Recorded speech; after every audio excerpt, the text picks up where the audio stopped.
Hi, my name is James Preer. Hi, my name is Hannah Tooley. Today we will be talking a little bit about digital citizenship and its importance in today's digital world.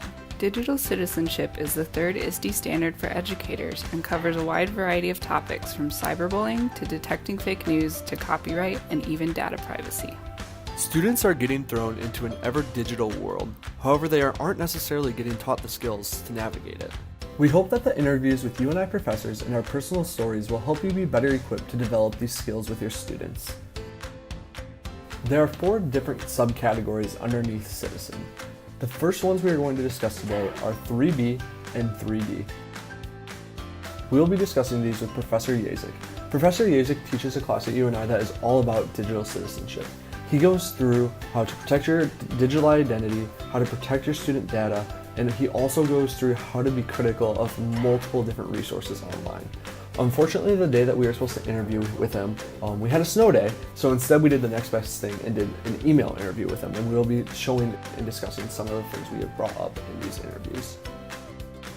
According to Professor Yazik, he says the most important thing is to be mindful of your own internal reaction when you encounter information. Ask yourself why you're having the reaction you are having. Does the media you are consuming seem targeted to create that reaction? This certainly doesn't mean that all information that elicits an emotional reaction is fake, but amping up the reader's emotions is an effective way to slip untrue information past the normal mental filters. Yazik also stated that it's important to pay attention to not only the source that is indicated, but also the web address.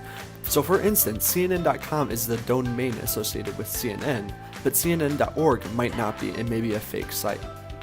The other tip he recommends is that it's important to remember that just because news is negative concerning something you identify with, it doesn't mean that it's fake. Sometimes you or the people and causes that you associate yourself with are just simply wrong.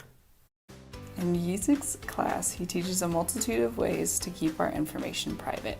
Students should know not to share their personal information with anyone online. You should also provide them with proper ways to back up and store their information. One of the best ways to keep their information private is by creating and keeping their passwords safe. According to Yazik, this can be achieved by using a password bank or by simply not sharing their password.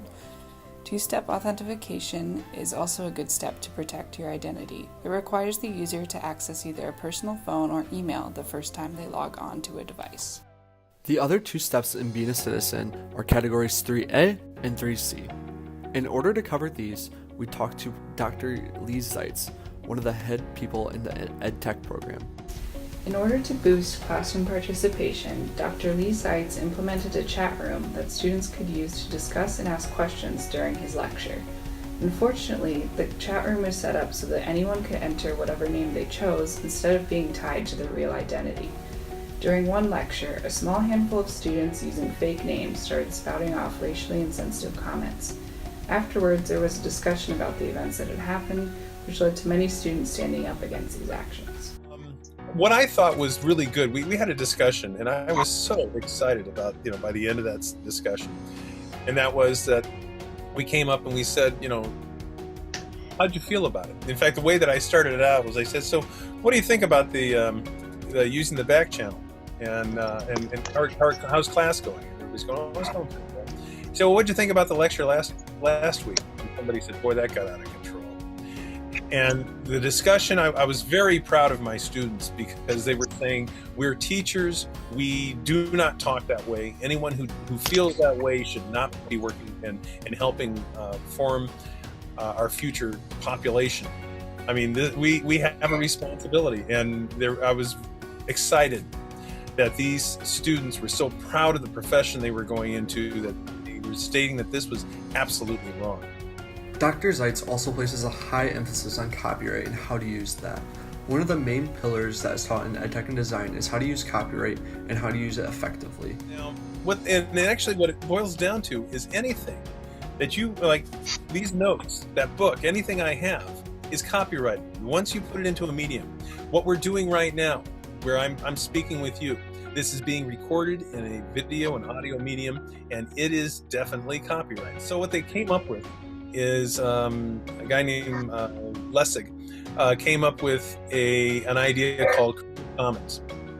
And Creative Commons says that I'm the author, I'm the songwriter, I'm the musician, and I want you to use it. And I have 4 different aspects in which I can actually make my own decisions.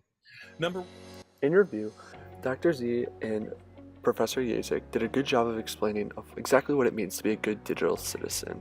We hope that from copyright all the way over to just building a positive environment online, you'll be able to use these tips and tricks in the classroom to help make your students safer. Congratulations, you are now a digital citizen. We hope you will use these tools in your classrooms to help your students face the online world safely and effectively.